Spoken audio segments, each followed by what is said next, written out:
अस्सलाम वालेकुम aspirants, I hope you all are fine and doing your job very well. जैसा कि आप जानते हैं कि हम ऐसे की टाइप्स को डिस्कस कर रहे थे, जो हम स्टेप बाय स्टेप लेके चल रहे थे। उसमें से हमने जो है एक्सपोजिटरी ऐसे को डिस्कस कर लिया। इसके अलावा हमने डिस्क्रिप्टिव ऐसे को डिस्कस कर लिया।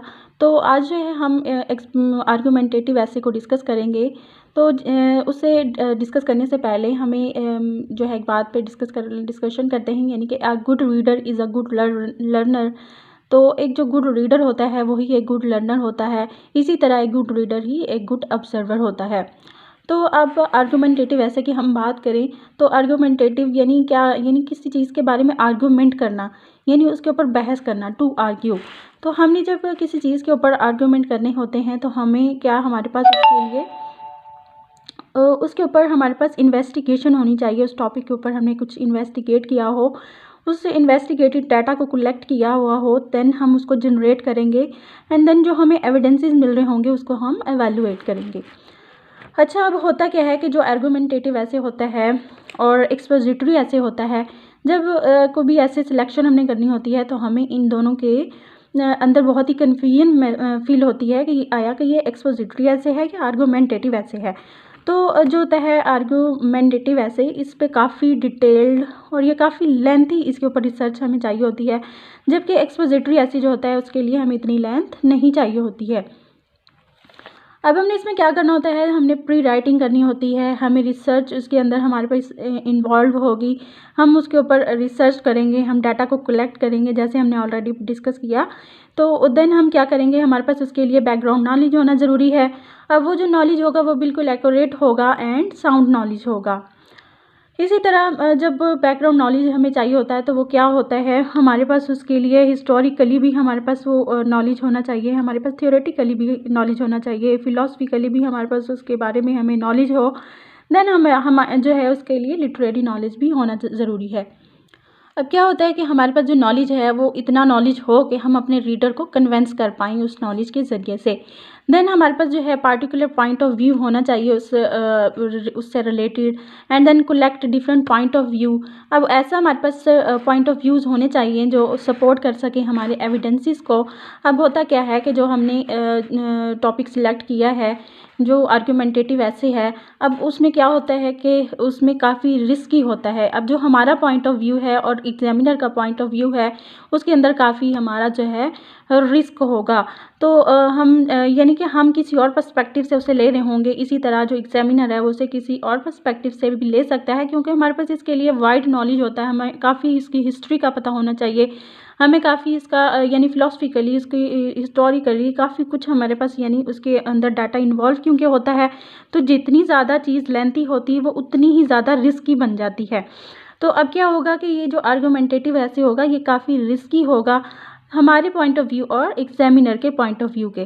तो हमें जो है बहुत ही इसमें एहतियात से काम लेना होगा, हमें उससे रिस्क को ख़त्म करना होगा, हमें उस टॉपिक को अंडरस्टैंड करना होगा कि आया हमारे से एग्जामिनर क्या पूछ रहा है।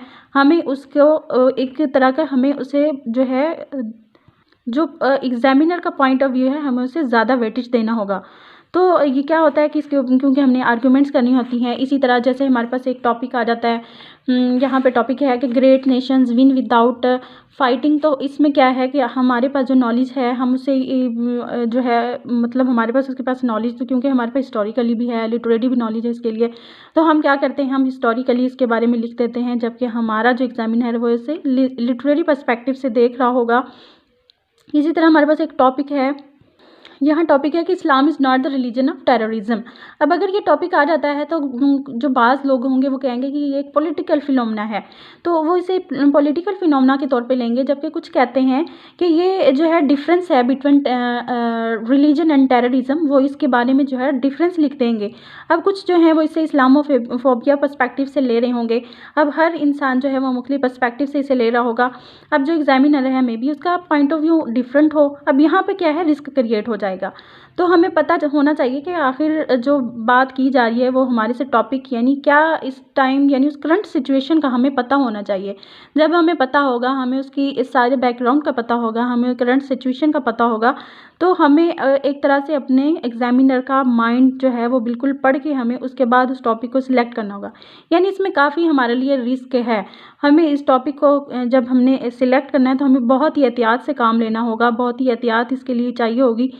तो ज़ाहिर बात है आप इतना डाटा उस पे लिख देते हो लेकिन वो एंड पे आपको बिल्कुल ही फ़ज़ूल जाता है, तो इसका हमें ज़ाहिर बात है एक तरह का काफ़ी ज़्यादा लॉस हो जाएगा। अब इसके लिए जो आपने डाटा कलेक्ट करना है, डाटा कलेक्शन करने के लिए आपको क्या किन चीज़ों का जो है देखना होगा। आप मुख्तलिफ़ इंटरव्यूज़ निकालेंगे, आप इंटरव्यूज़ से डाटा को कलेक्ट कर लें। देन आप मुख्तलिफ़ सर्वेज़ निकालें, सर्वेज़ में से डाटा को कलेक्ट कर लें। देन आप जो है ऑब्ज़र्वेशंस निकालें, जो ऑब्ज़र्वर्स हैं उनके ऑब्ज़र्वेशंस निकालें और उन ऑब्ज़र्वेशन में से डाटा को ले लें। देन आप एक्सपेरिमेंट्स जो किसी ने किए हैं उनमें से एक्सपेरिमेंट आप ले लेंगे, उनमें से डाटा को कलेक्ट करेंगे। अब इसमें जो हमारा थीसिस है वो बिल्कुल क्लियर होना चाहिए, हमारे पास एक बेहतरीन रोड फॉरवर्ड होना चाहिए, रोड मैप होने चाहिए जिसको हम फॉरवर्ड लेके चलेंगे।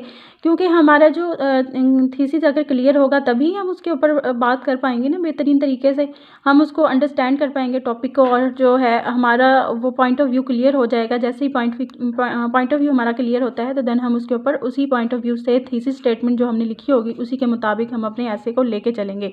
देन ये क्या है कि बेस्ड ऑन साउंड रीजनिंग, हमारे पास उसके ऊपर साउंड रीजनिंग, साउंड नॉलेज हमें चाहिए होगा। Don't deliberate from your arguments, आपको अपना पता होना चाहिए आपके आर्ग्यूमेंट्स क्या हैं और आपको किस साइड पे इनको लेके जाना है। आप जो है उसके अंदर मुख्तलिफ पर्सपेक्टिव्स की बात नहीं करेंगे, आप उसको अपने आर्ग्यूमेंट को बिल्कुल एविडेंसेस से लेके चलेंगे।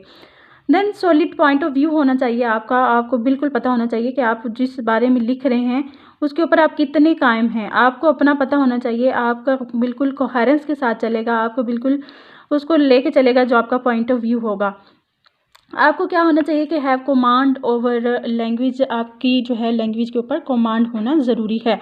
जितनी कमांड आपकी होगी लैंग्वेज के ऊपर आपको उतना ही ज़्यादा वेटेज मिल रहा होगा अपने ऐसे के लिए, आप उतने ही ज़्यादा अच्छे तरीके से लिख पाओगे और उतना ही कोहेरेंस इसके अंदर आएगा, कंसिस्टेंसी आएगी। जितना कंसिस्टेंट आप होंगे कि जितना कोहेरेंट आपके ऐसे के अंदर होगा उतना ही ज़्यादा आपको वेटेज मिल जाएगा।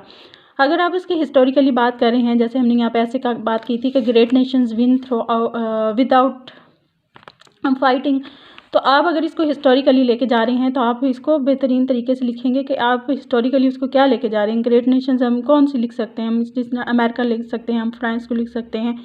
तो इन्होंने हिस्टोरिकली किस तरीके से जो है फ़ाइट किया और अपनी कैसे ये ग्रेट नेशंस बनी।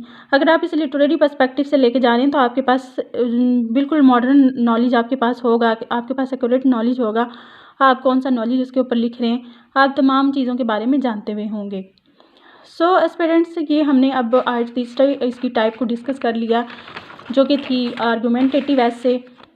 आई होप कि आपको बहुत अच्छे से समझ आ गई होगी।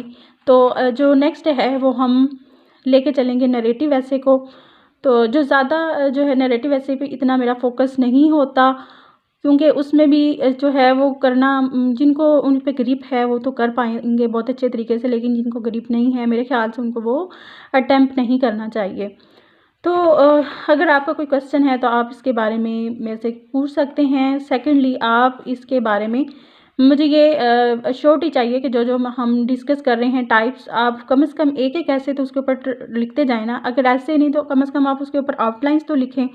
तो जो एस्पिरेंट्स हैं वो इसके ऊपर टाइप्स लिख रहे हैं, वो सॉरी जो भी इसके ऊपर आउटलाइंस लिख रहे हैं वो डन करेंगे, मुझे बताएंगे कि आपने इसके ऊपर आउटलाइंस बनाई हैं। कम से कम आप दो ऐसे की आउटलाइंस बनाना शुरू कर दें ताकि आपको जो है पता लगना शुरू हो जाए। यानी जो हम एग्जाम्पल में लेते हैं आप उसी को ही उसकी ही आउटलाइंस बना लिया करें। सो एस्पिरेंट्स आप डन करके मुझे बताएंगे कि आपने वो आउटलाइंस लिख ली हैं।